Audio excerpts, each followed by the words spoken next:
I'm not complaining, don't get me wrong, but I tell people all the time, you run around this country and these Christians, they're good to you, but they're killing me with kindness. And I appreciate, I'd rather you do it that way than the other way. And family had me over there tonight, and we had a good time. We covered all the Old Testament and half the New Testament, didn't we? In a little while there, but good to be with you tonight. See Brother Job back there? Yeah, they were down there putting a pig in his trailer this morning. Now, that was, we'd ought to have that on camera. I mean, that was good. And them pigs are quite a scrapper, you know. But anyway, it's good to be with you tonight, and hope I do you a good job. And I don't know what to say beyond that, but good to see this brother here tonight. And when he come, oh, he's got one too, right there. Last time. Oh, okay. So we can make some of them charts tomorrow, and we'll do that. And so we'll bring some of them over here tomorrow night. And what else was gonna? I can't remember now. Oh, this guy here, I was sitting over there in his seat. When he come in, I says, "Am I sitting in your seat?" "Oh no," he says. Now, you say, "Well, I'm just messing with you a little bit," but sometimes you go to these Baptist churches, and if you're sitting in a seat that someone else usually sits in, they don't mind telling you you're sitting in their seat, you know, and you know, and makes you feel welcome, you know, when they do that. But anyway, well, let's, I guess, get ready to go tonight. I got 2-3 verses, and you keep coming, because it will get a little bit better. I know you say, "My word, stroke, this is awful rough preaching." I understand. I'm still trying to do what I feel the Lord wants me to do, and that's all I know to do. And but it'll get a little better, Lord willing. 2 Timothy chapter 1, verse 5. That's our first verse. 2 Timothy chapter 1 and verse 5.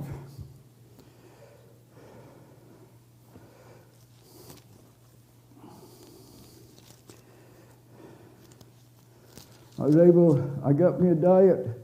What did I get? Diet Pepsi? No, Diet Sprite or something like that. No? Mountain Dew. I come home with a Mountain Dew from supper tonight. They gave me one of them. Bring home with me. Ain't that good?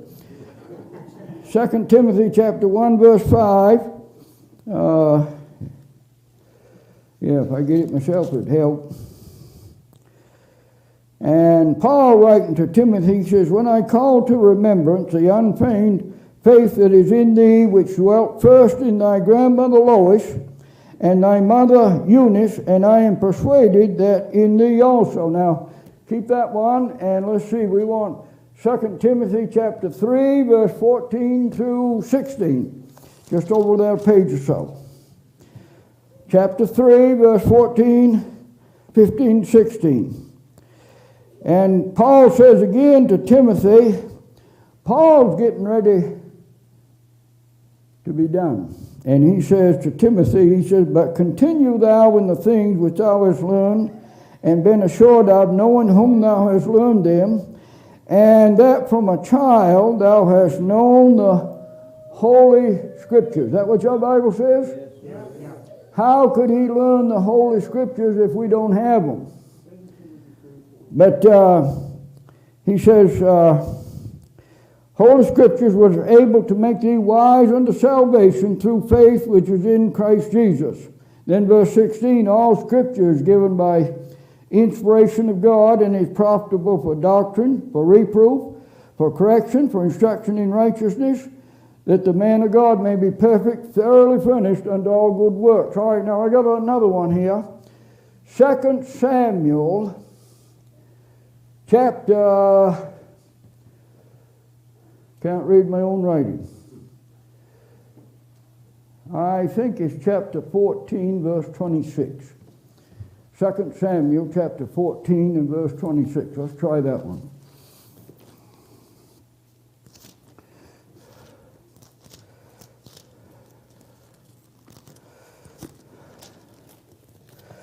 14 and verse 26. Yeah, that is. This is dealing with Absalom. Absalom. And it's in there where he's very rebellious and trying to kill his own daddy. And he says, when he polled his head, for it was at every year's end that he polled it, because the hair was heavy on him. Therefore he polled it. He weighed the hair of his head at 200 shekels after the king's weight. Absalom had real long hair. And of course, you know what that Bible says about that. But anyway, tonight, let's have a word of prayer. Who's going to pray for us tonight? How about Josh? You pray for us.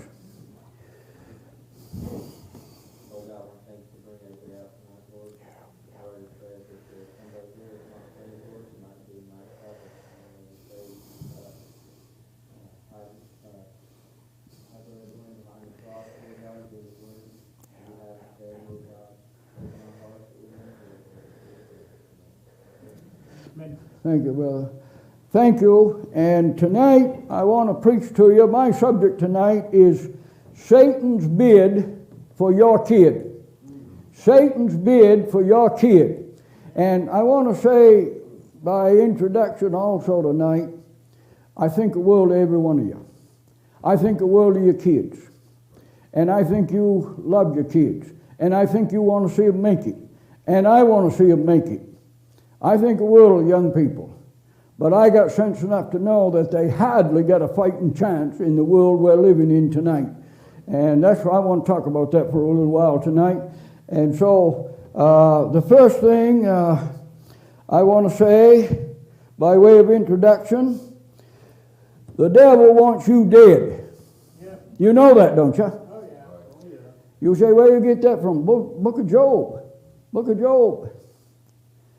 God says, the devil come down there about Job, and God says, look ahead, devil, you can do this and that to him, but you can't kill him.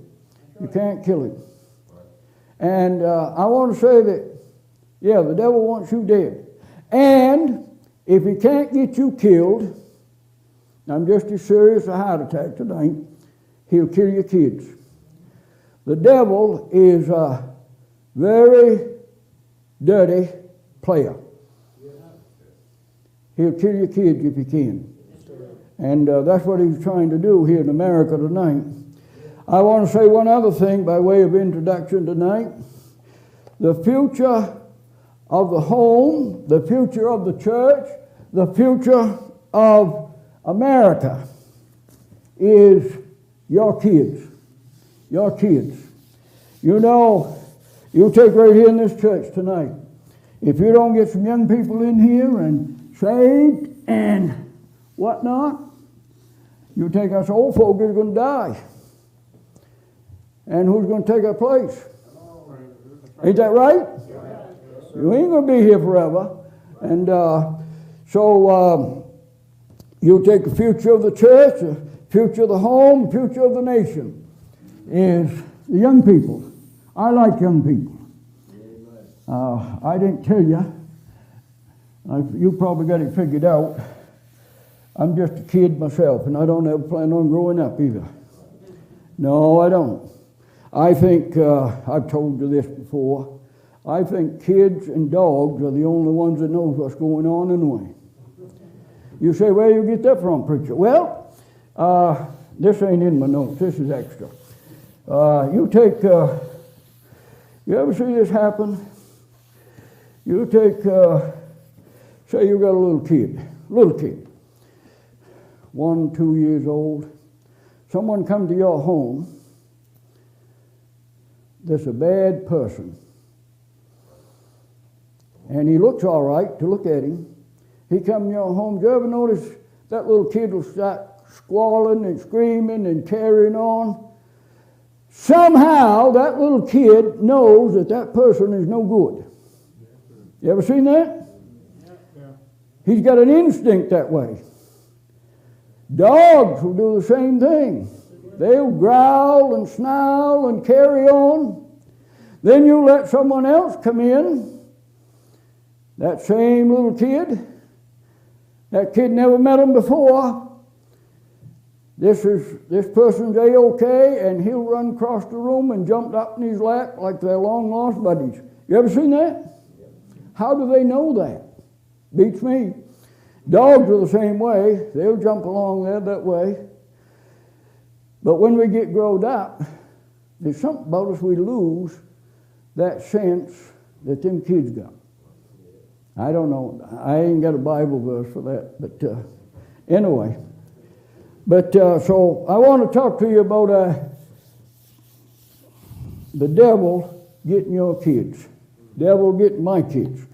The first thing I want to say tonight, we mentioned there in 2 Timothy chapter 3 and verse 14 through 16, Paul says that from a child thou hast known the holy scriptures, which are able to make thee wise unto salvation. And back there in 2 Timothy chapter 1 and verse 5, he says to Timothy, he says, your grandmother and your mother is what brought you up in the scriptures. I don't know where Timothy's daddy was. I guess he checked out or something. I don't know. But and the point I'm making here tonight in that regard is this. Why, you take, you mothers, you got an important job. I'm not picking on you tonight, but I'm just telling you the way it is. And you take Moses' mother.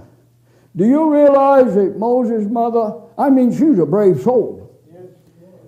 She had that baby, and that king was killing all the little babies. And boy, she had a scheme. She put him down in the river, and the queen come down and got him, and hired Moses' mother to take care of him. So she got paid for it on top of it. That's a deal. But what I'm going to say to you tonight, she had Moses till he's about 6 years old, and then he winds up being dragged into Pharaoh's palace, right? And he was taught in all the wisdom of the Egyptians. And guess what? Guess what? When he got of age, he knew he weren't no Egyptian.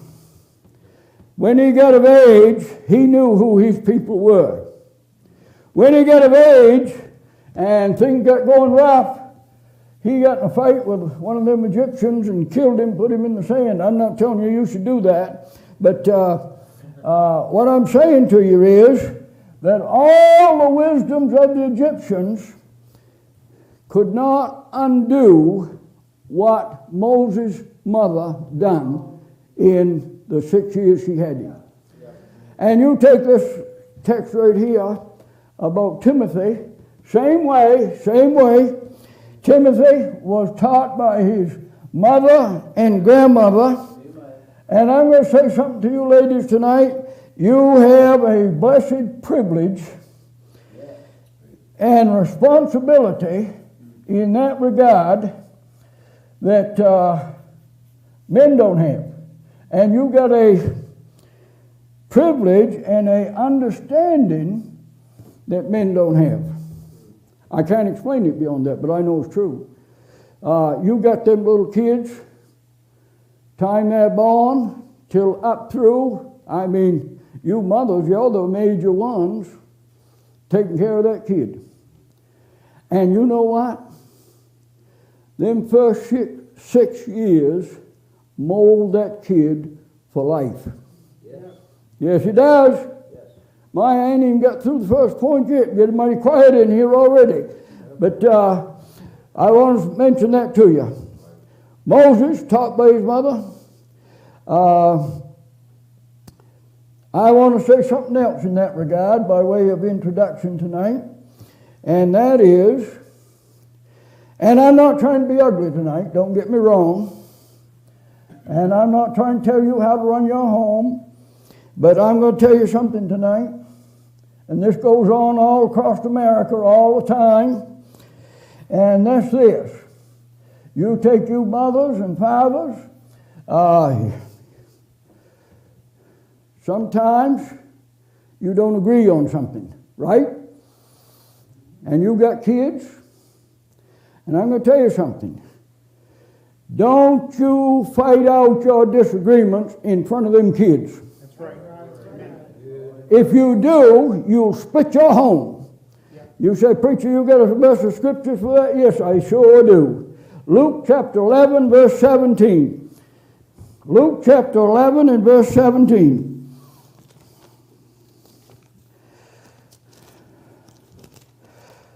I'll get it here in a minute myself.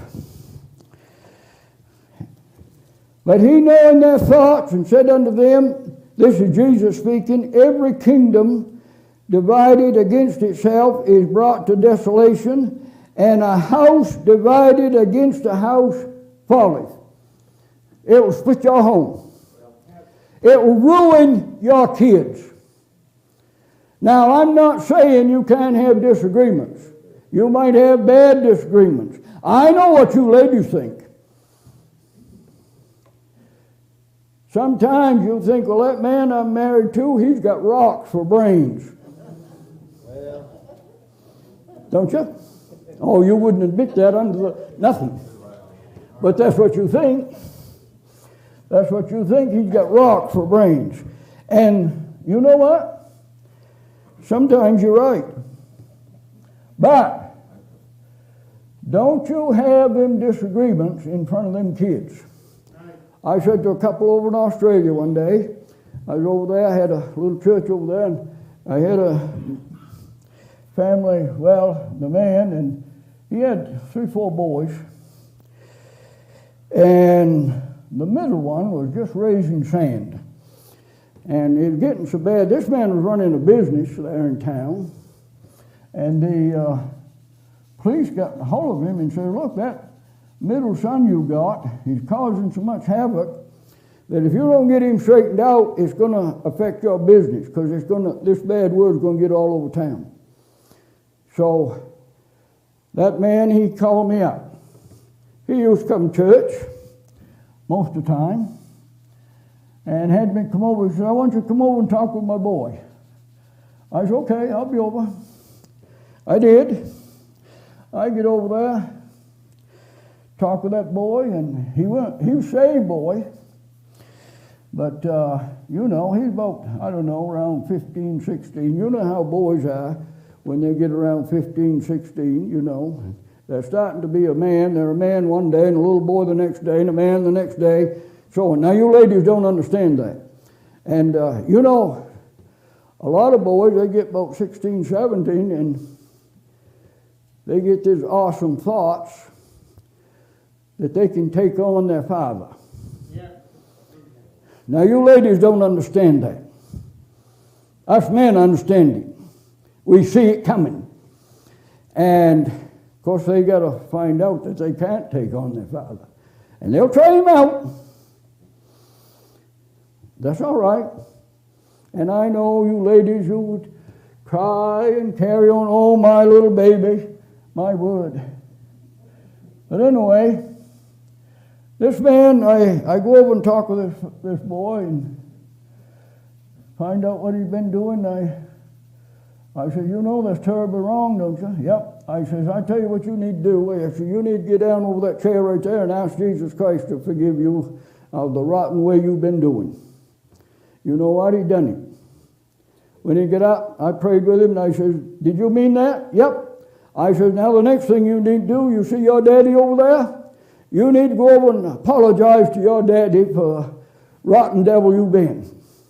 Yep. Over he went. His mother was over in the other room. I don't know if she stayed out there. I don't know if she's maybe a little afraid what was going to happen, you know. But so I says, where's your mother? Out in the other room. Well, I says, you go out and apologize to her. He did.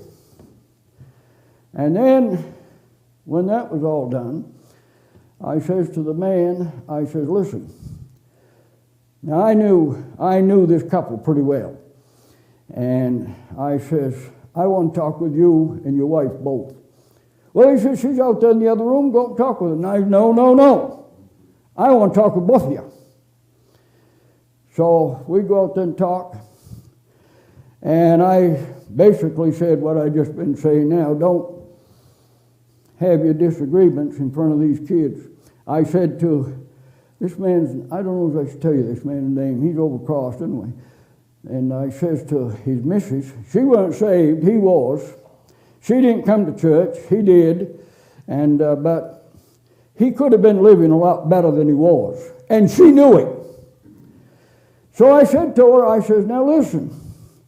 I says, you may see your husband, some of the things he's doing and carrying on, and you may not appreciate it, you may not think it's right, and it may not be right.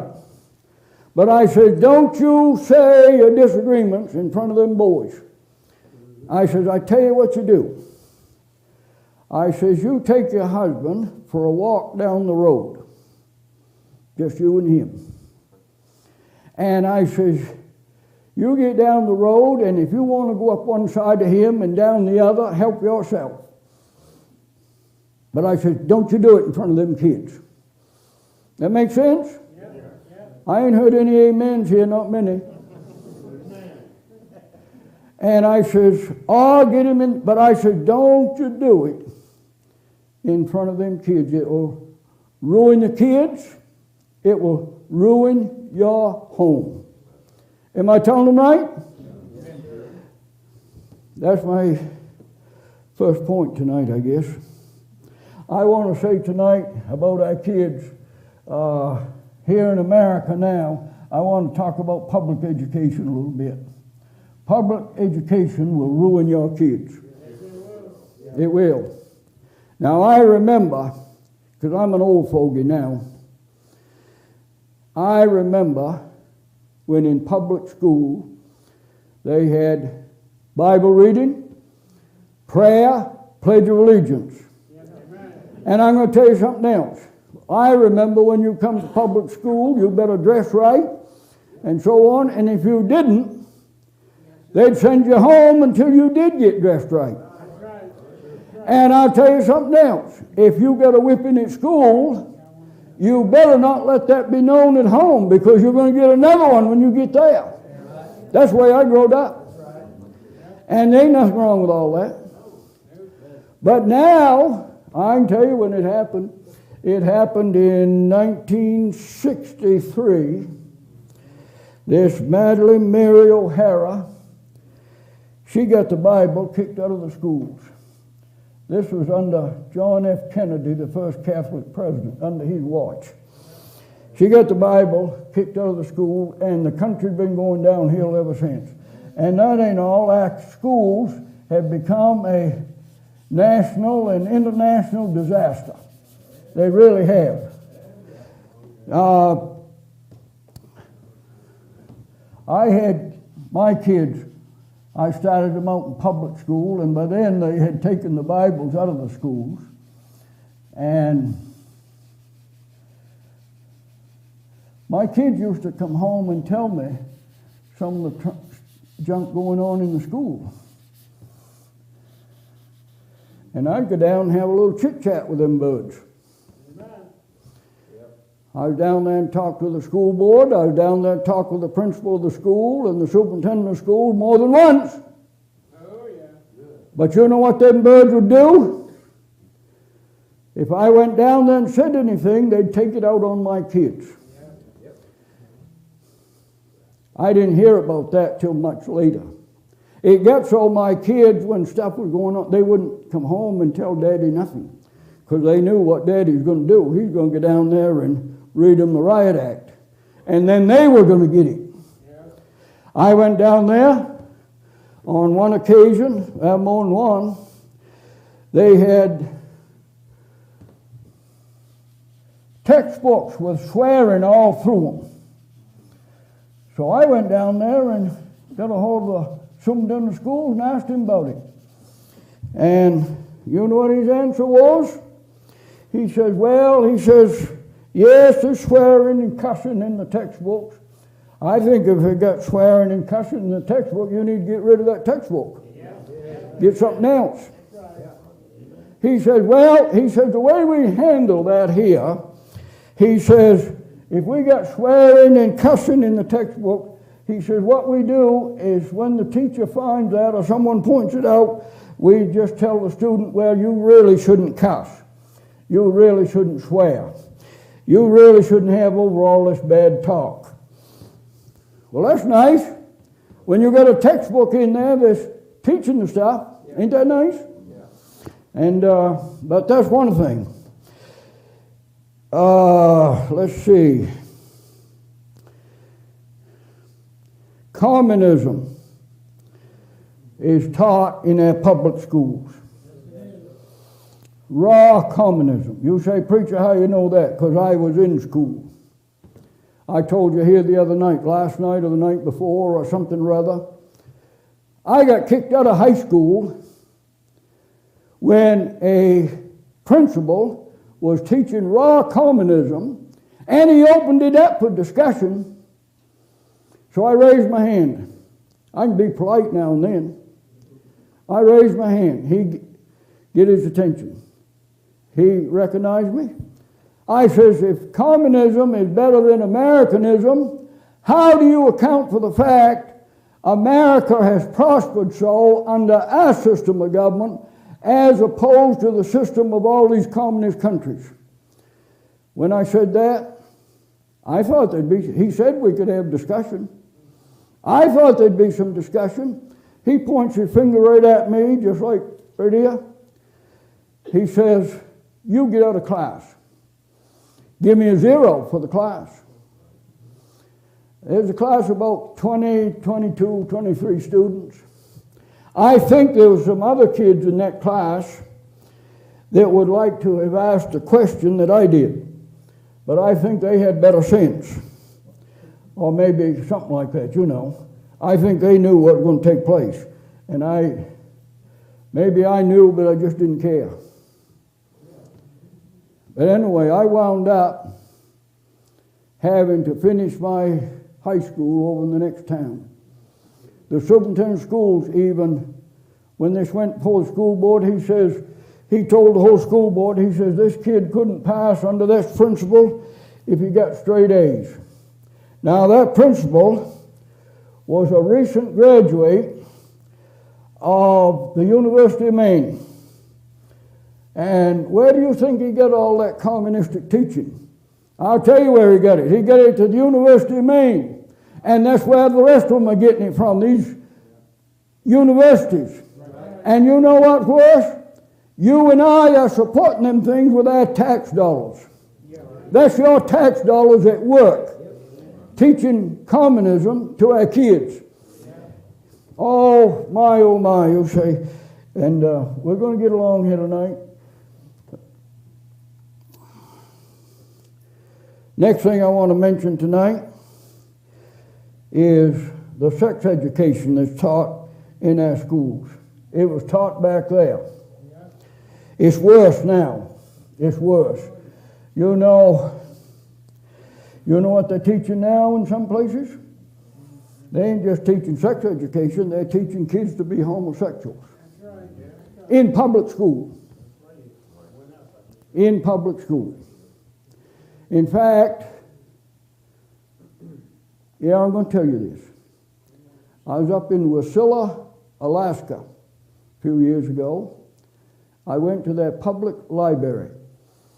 That library was loaded with homosexual books to teach young people. The Wasilla Bible Church, a lot of their people, they were down there protesting. And I don't know if they got the books all out or not. Wasilla, Alaska is the hometown of Sarah Palin. You know that? She's supposed to be a conservative. I hope she is. But, and that's just one place. And,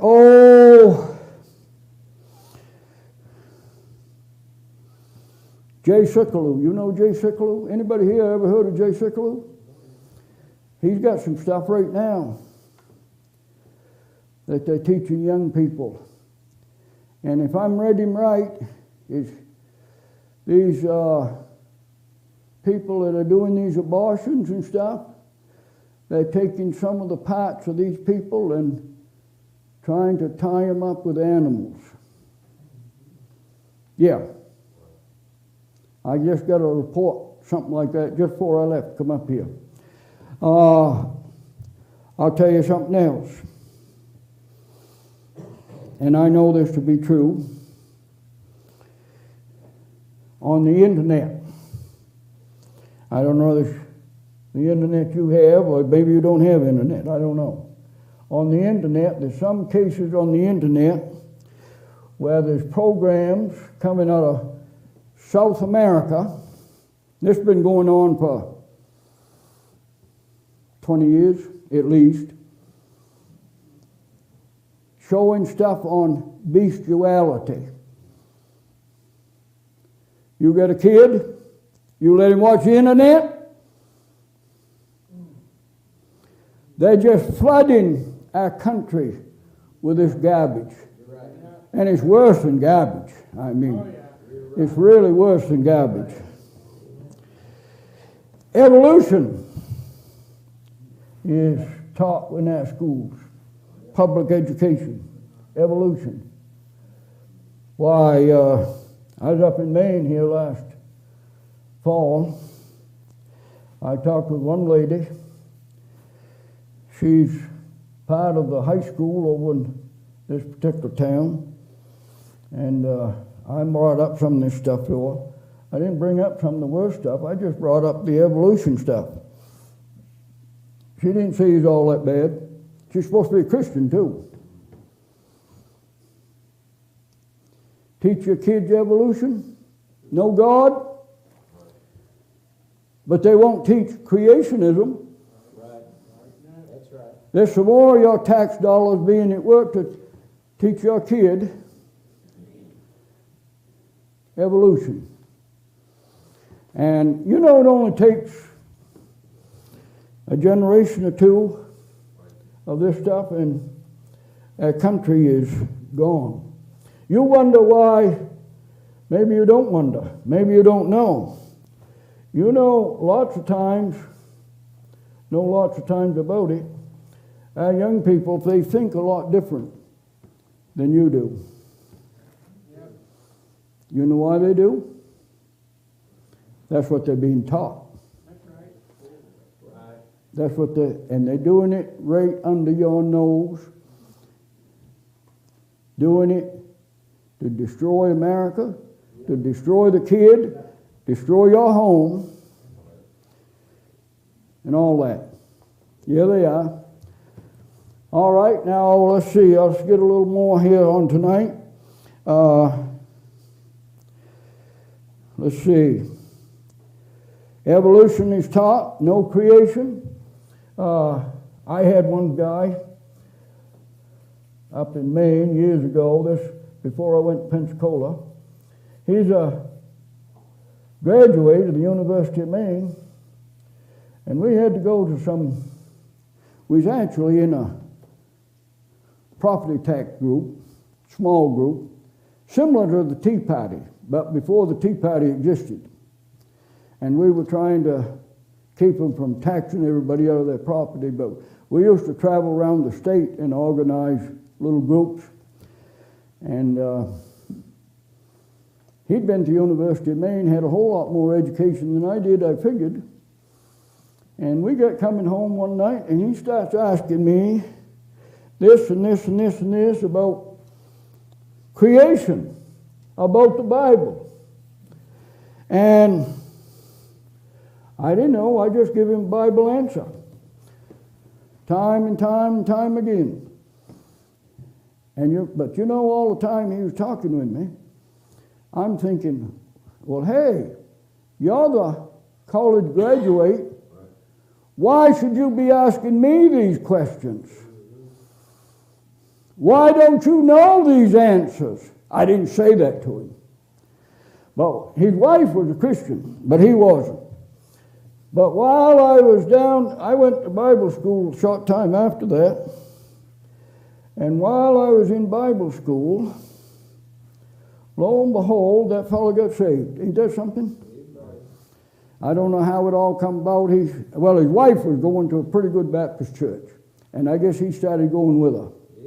And he wound up getting saved. But I couldn't help thinking, hey, you're the college graduate.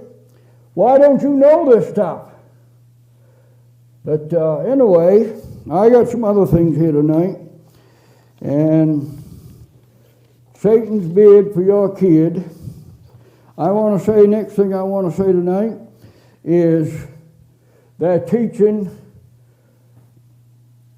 your kid to be a revolution. Why, you take out there in Kent State here, how many of you remember that thing out there in Kent State a few years ago? And some of them got shot over it. I guess that's the only way they stopped the mess. And but they were rioting and carrying on the worst stuff you ever seen in your life. I want to say something else. I can remember this. You know, when they took the Bible out of the schools, I can tell you what took its place. Drugs,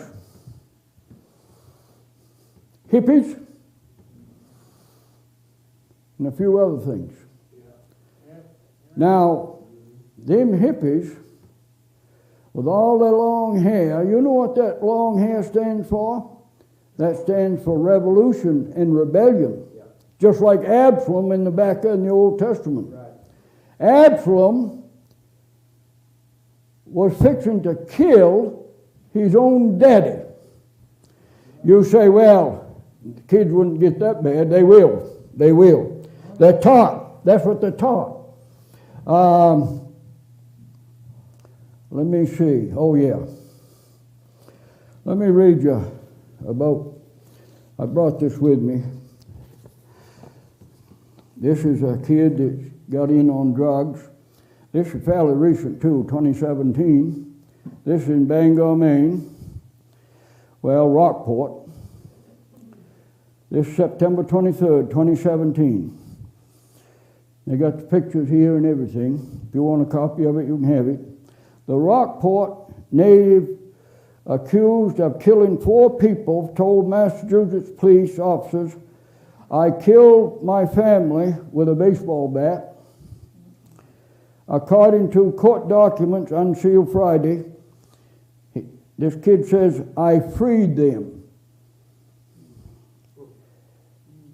Cross then said, according to heavily redirected police reports from the September 8th killings that were previously sealed, he was charged earlier this month with 4 counts of murder in the beaten death of his mother, Elizabeth Buffy Kirsch, 60, her parents, and her husband, and their home health aid worker.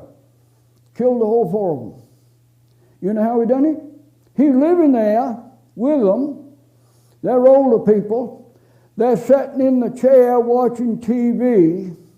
He comes up behind them with a baseball bat and knocks their brains out. Why did he do all that? He's on drugs. Been on drugs. You say, oh, well, something like that would never happen to my kids or my grandkids. Don't be too sure of it. That's what's being taught in our country tonight. J. Edgar Hoover, 1968. That's a long time ago. The basic, if I can read my own writing, purpose behind communist speakers in college and universities is to gain recognition for the Communist Party in America. Trying to bring in the Communist Party through our colleges, universities, and our young people. Why, you take, well, right here on us right now. You know, I suspect there's quite a few of you people here tonight that believe if you're going to have an income, you need to work. That Bible says, if a man don't work, neither should he eat. I'm going to tell you something. My daddy was not the most spiritual character in the world by a long shot. But I'm going to tell you something. He brought me and my brother up, my mother did too, on the concept, if you want anything, you go work for it. I tell you what, if you come by our place when I was a little kid sitting out on the doorstep heavy in thought, I can tell you what I'd be thinking about, how I was going to make 50 cents or a dollar. That's the only way you're going to have anything. When we got old enough to have a bicycle, I wanted a bicycle. Well, if you want a bicycle, tell you what, you go earn the money and go buy it. I did. My first bicycle was a used flying Western Flyer. Remember them? Anyone remember them? I paid $10 for it. Now, one tire was flat. I had to go pay $3 more to get a tire for it. My brother bought a bike for about $10. I think I kept that bike until I was old enough to get an automobile. But now, being taught this stuff, you don't got to work. You know, this administration, I'm not being political tonight, I'm just being honest. Now, they're sending out checks in Washington for people not to work. That's what they're doing. And so people are quitting their job, getting that government check. That's socialism, communism, and Catholicism. That's what it is. And that's why when you go down here someplace today, and I was just down somewhere, I was talking to Brother Troy about this, and we've talked about it. I go down someplace to get something done. I was even in the bank just before I come up here. I was getting enough money out so that I'd have enough money to buy a hamburger when I come up here. I go to a teller, she was new there. There's a couple of tellers in there that I generally go to them because they know what they're doing. They had this new teller in there. She got some money out of my account and gave it to me, but she never deducted it from my account. And I find out about it, so I go back down to the bank, and I says, you didn't deduct this out of my account. And she wasn't too concerned about it. Well, I said, I'm concerned about it.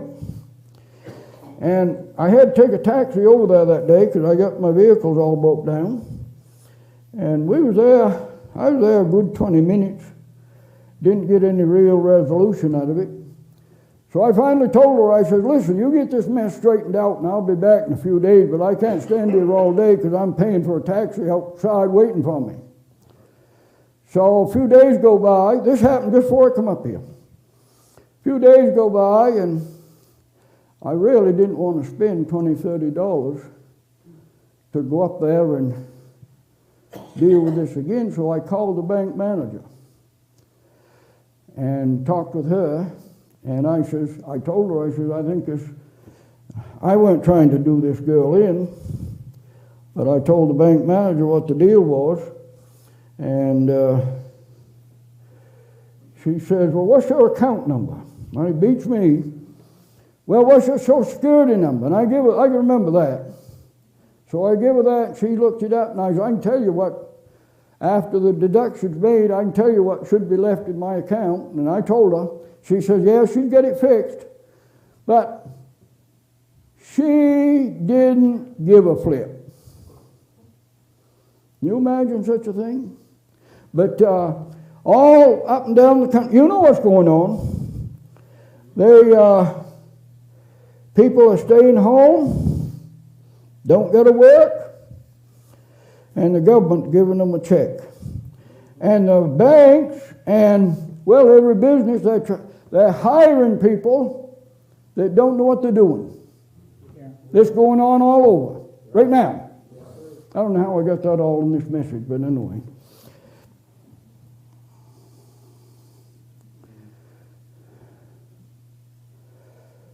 Oh, let's see. Drugs, narcotics, teachers using, oh yeah, that's my next point right there. Teachers, public school, using drugs. And some of these kids say, well, they know the teachers are using drugs, so they say, well, if the teachers are using drugs, it can't be that bad, it must be all right for me. Teachers using drugs. Some superintendent of schools have said, we can't fire these teachers because if we fired all the teachers that's in on drugs, we would lose half of our teaching people. Wouldn't have enough teachers in school. Amen. If we fired all of them that are on drugs. Imagine such a thing. Yeah. Nothing being done about it. Let it go. I don't know nothing about drugs. I've never taken drugs. I don't have a plan to take drugs. And they got, I've heard of it. Have you ever heard of LSD? I don't know what that stuff is really, but I know it's a bad drug. And they tell me, now I'm no professional, they tell me that some of these drugs that people take, if they take them one time, they're hooked on them. I don't know what they are, but I don't want to know either. But, one other thing. I got noted down here. Rock music oftentimes promote drugs. Some of this rock music, the wording of it is promoting drugs. I don't know. AC/DC, anyone remember that? Ever heard of them? I've heard of them. And whatnot. And but rock music helping destroy. I got wrote down here. Rock music helped destroy past empires and will help destroy America. Rock music alienates kids from parents. Causes revolution in America. I got a couple other articles I want to read here. I won't read them all, but I got one right here. Sexually charged music directly impacts teenage sexual habits. Teaching sex education in the schools. Now, I'm not stupid altogether, and I realize when teenagers get along certain years, I know they need to get some information on the birds and bees, so to speak. I know what my mom and daddy done. When we got about 14, they went to a doctor and got a booklet, just a little booklet, but it would give you what you needed to know. But you better, I'll tell you something else. I used to date girls when I was in high school. Oh boy, them were the good old days. I used to date girls now and then. We'd used to date a girl, invite her down to movie hall Saturday night. Now back then, they wouldn't show in the movie halls what they show on TV now.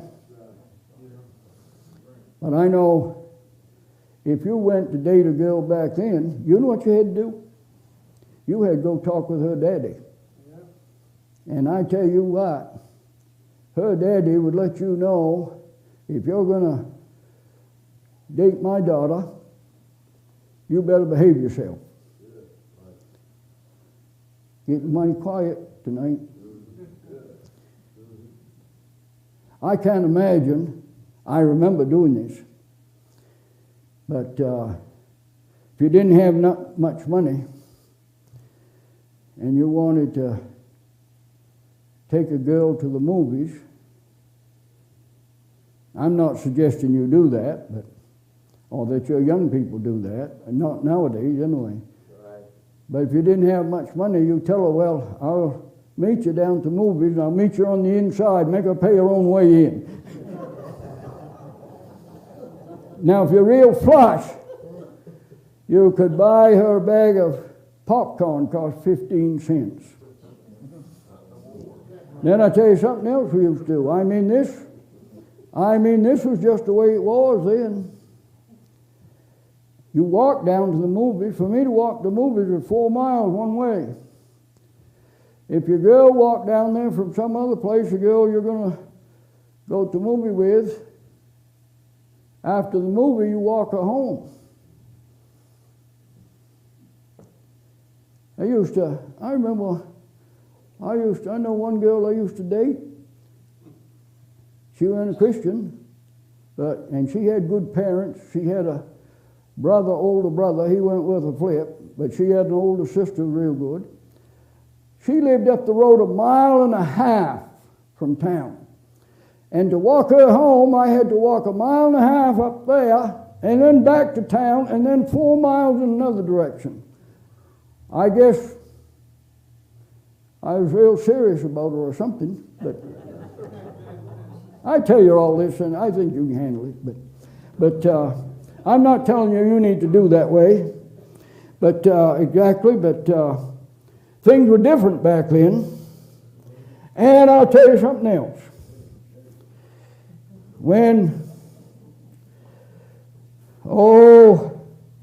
Back then, I got one brother. Back then, every night during the week, we had to be home and in bed by 10 o'clock at night. And you better be there. And on Saturday night, they'd let us you could be out, had to be home by midnight and in bed. And I know a few times my brother, he went home then. Then one time, I don't know if I can tell you this or not. I will. One time, we were sitting in the living room, my brother, my father, myself, and like he always told us, you got to go to bed, be in bed by 10 o'clock at night. Well, this one time, I'm not complaining now about my father not doing the right thing or anything like that, but this one time, for some reason, my daddy got 9 o'clock, and he said, okay, you fellows, hit the hay, meaning go to bed. I didn't care, because I usually required a lot of sleep anyway.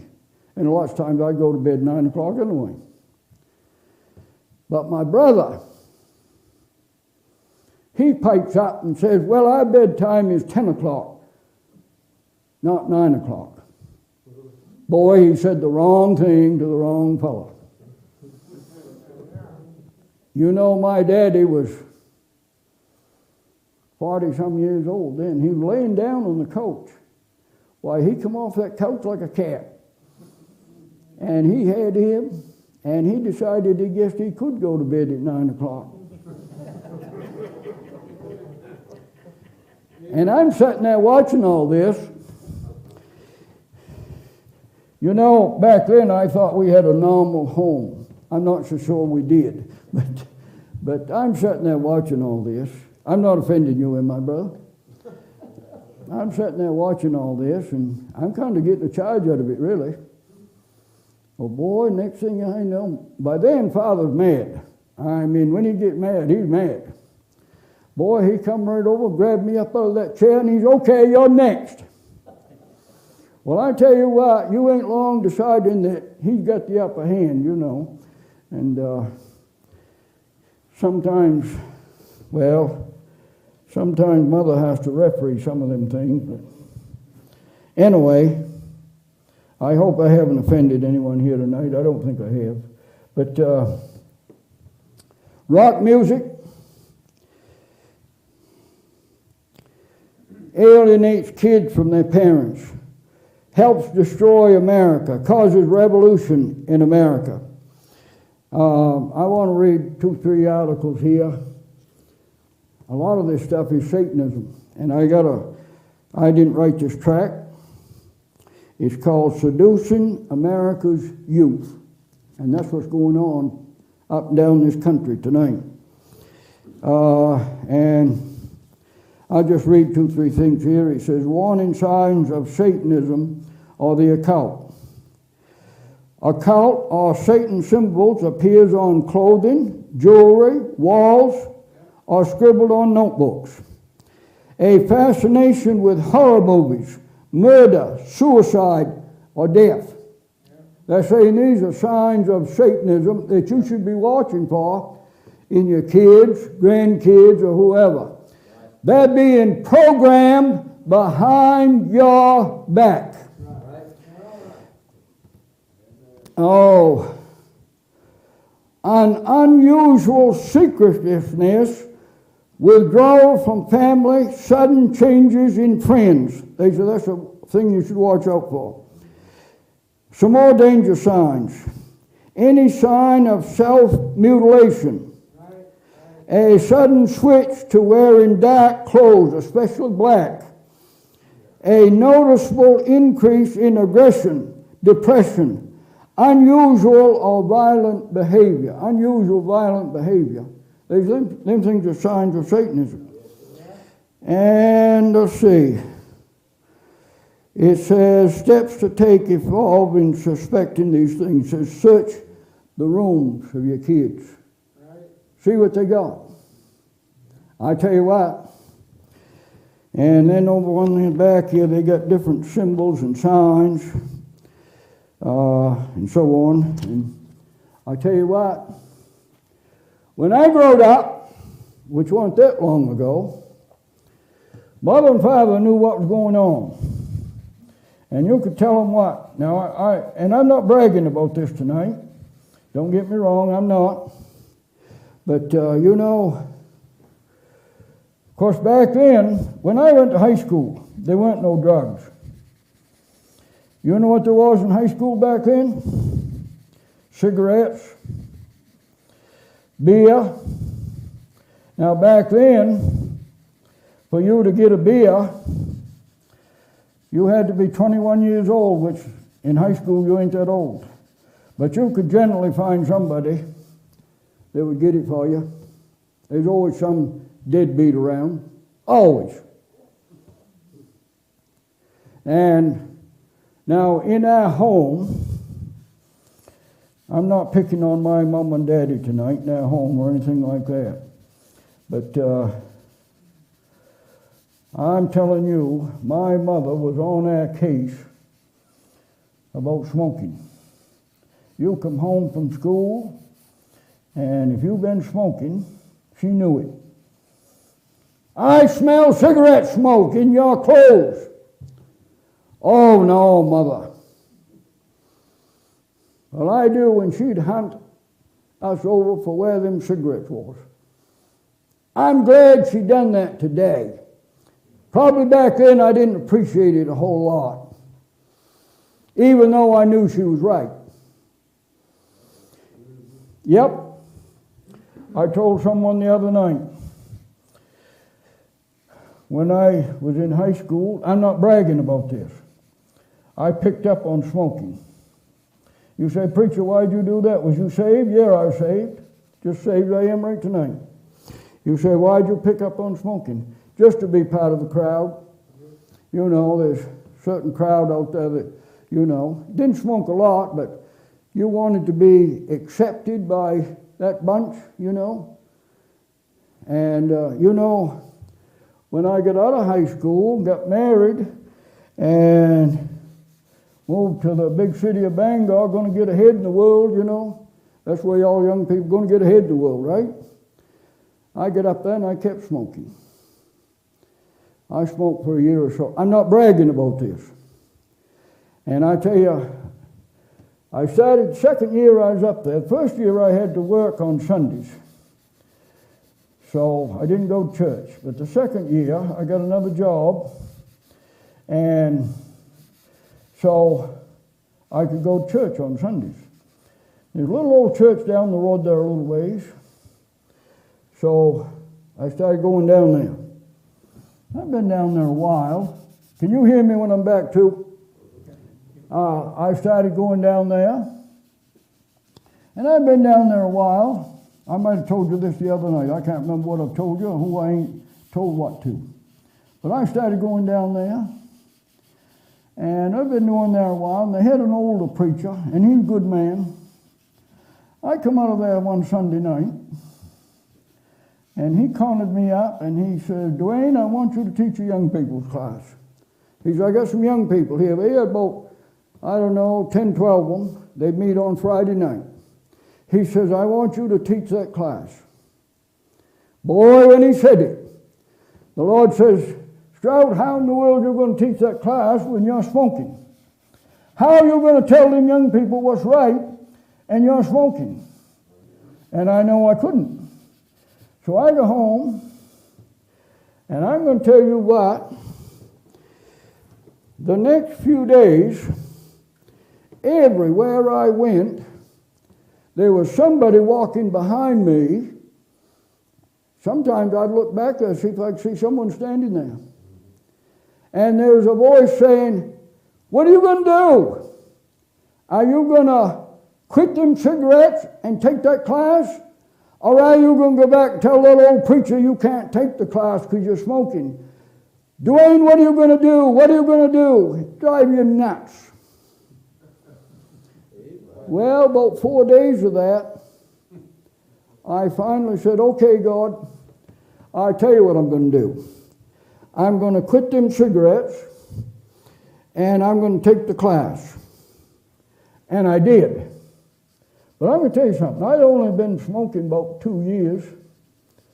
And I tell you what, the first year I quit smoking, my word, I had to be either busy or asleep. That nicotine get in your system, and just about that, your blood would cry for that nicotine. Anybody here know what I'm talking about? Yeah, oh boy, hands up all over the place, my word.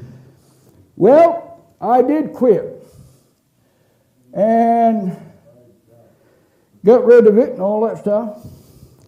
Well then, this is years later, I go down to Pensacola to Bible school. I was up there in Maine quite a few years. And of course, once I quit, I stayed quit. I didn't go back to them. Then I go to Australia as a missionary. And when I go to Australia as a missionary, I'm about 42, 43 years old. And I get over there, and I'm thinking, Dwayne Strout, you've got a few years on you now. You better get in the gym and start doing a little care and maintenance before you become an old man before your time, right? So I go over, they got some good gyms over there. My word, way better than us. I mean, them Aussies there, outdoor people, about everybody walks up and down the street barefooted, and I can't do that. But anyway, I get in the gym, and they said, well, before we can let you work out in that gym, we're going to have to do some tests on you, see if your heart's okay and lungs okay and all that stuff. So they do that. They didn't want you to get in their gym and fall over dead and blame it on them. I don't blame them. So the fellow, he done some tests on me, see if your heart's beating, see if you're breathing and all that stuff. And then when he gets all done, he says, how old you say you were? I says, I don't know, I was around 43, so I was 43, 44, whatever it was. And then he says, well, your lungs are as good as a man 20. I was 40, in my 40s. And when he said it, the Lord stepped down there and says, hey, son, you remember what you done at 20? You quit them cigarettes. Amen. I'm glad I did. I'm glad I did. And I don't know how I got this in this message tonight, but the last thing I want to say tonight is You say, preacher, you've been telling us all this bad stuff about kids and our kids and what's going on. What's the solution? I tell you the problem, but what's the solution? Well, parents having some unity among them. I talked to you about that earlier. Yeah, you're going to have differences of opinion and all that stuff. But settle your differences, not in front of them kids. Then, something else. Spend time with them, what you can. Now, I realize, when I say this to you tonight, I realize just to make ends meet. Some of you folks have to work 2 and 3 jobs. You say, well, am I going to have time for your kids? I don't know. But find some time for them somehow, if you can. Spend some time with them, if you can, when you can. Another thing, a good church. You got a good church right here. You have a job to find much better church than you got right here. I'm not saying that because I'm here tonight. I'm not saying that because I'm here. That's just a fact of the matter. You've got a good church. And something else. This church, Brother Troy, I'm not telling you how to run your church, okay? I really ain't. But you should do something for your young people. And this ain't the first time I've said that. I was up in Pennsylvania one time, quite a few years ago now. And the pastor there was a guy I graduated with, big guy. He could probably grab me up and go boom, boom, boom, like that. And but I knew him pretty well. In fact, him and I was in the same class at PBI. And he had a terrible amount, a good amount of young people in his church. And I'm up there preaching a meeting, and I said, Brother Bad, you need to be doing something for these young people. He says, I can't see it.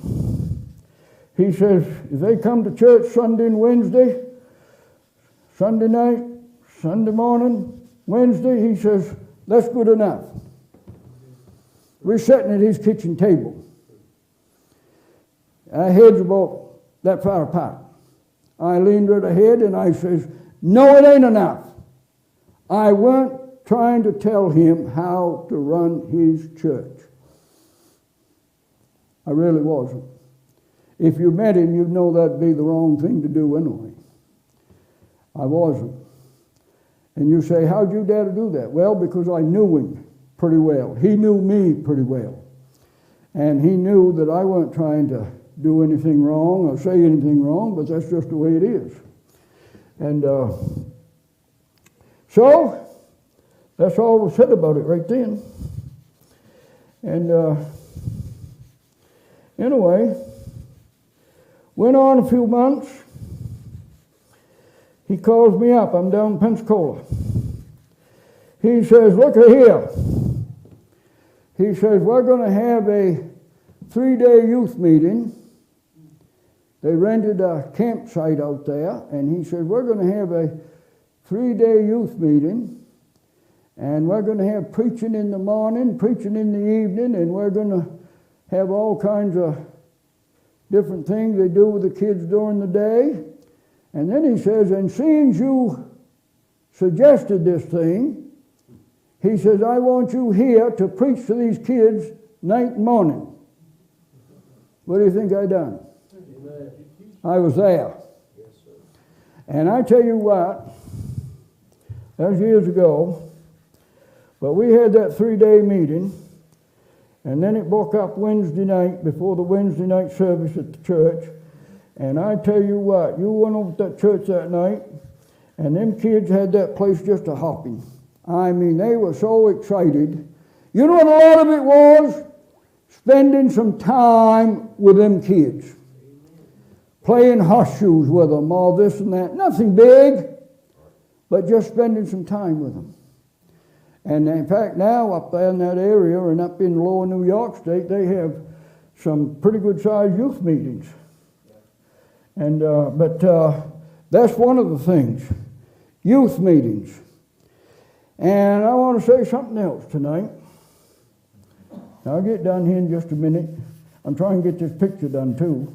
Not doing a very good job, but I'm trying to do it. Is, you know, this world is teaching our young people drugs and Lord knows what, like I've been talking about here all night. Why not teach our young people to be soul winners? I'm not going to ask you to raise your hand how many of you people ever won someone to Jesus Christ. But if you've been saved a few years, as an adult, you'd ought to be winning someone to Jesus Christ. You'd ought to get one now and then. Even as bad as I am, I get one now and then. Why not teach our young people to be soul winners? I won my kids to the Lord when they were 10 years old. I taught them to be soul winners. And I know on one occasion they was over in the field playing with some of the neighbor kids, and they won one of them kids to the Lord over there. They was around 10 years old. I'm going to tell you something else.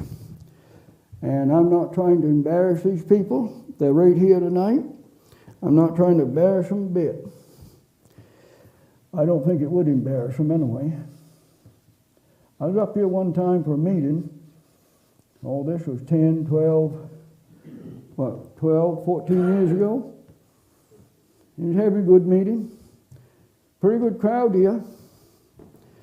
And it's just one of them times that Brother Biggs was here then. But I finished up and gave the invitation that night. And I gave the invitation that night, and there's a little, I'd say she's about a 12-year-old girl. She might not have been quite 12, I think she was though. She was sitting just about where Brother Paul and his wife are, right? Oh, wait a minute. Over in that area somewhere, before you had these seats. This little girl raised her hand. She wanted to get saved. Well, I invited her down the aisle, but because she didn't have the courage to come down the aisle. And a few minutes we had prayer and meeting broke out. Brother Troy was here then. He was standing right over there. And I went right over to see him. I said, Brother Troy, you see that little girl going out the door right there? Yep. I said, how about putting one of your girls on her and see if they can win her to the Lord out here in the parking lot? He did. And they won her to the Lord, right? That happened right here at this church years ago. That's why I say, what I'm saying tonight is, hey, the devil is trying to destroy your family, trying to destroy your kids, and it's just terrible. It's just terrible. And they're trying to get them, wreck them forever. That's the devil. You say, would the devil be that low down? Yes, he is. Yes, he is. The devil is a low down coward. I always figured this way with people. If you've got a problem with me, you should come see me. If you want to punch my lights out and you can do it, help yourself. If you can't do it, maybe I'll punch yours out. But don't go behind my back and pick on my little kids. But the devil will. Yes, you're right. And he's got all kinds of ways we've talked about tonight to do it. And I've only mentioned a few things. And I dare say that some of you folks right here tonight, you probably know much more about some of the things than I do. But Satan's got a bid out for your kid. He wants to destroy your kids. He wants to destroy your home. He wants to destroy your wife. And he wants to destroy you. And he wants to destroy our country. Our young people are the future of America. They really are. And that's all I got to say tonight. I didn't get all of my drawing done. Well, I'm going to leave it right the way it is. And you can finish it the way you'd want to. So let's have, I'm going to ask Brother Troy to come and you take over. You take it from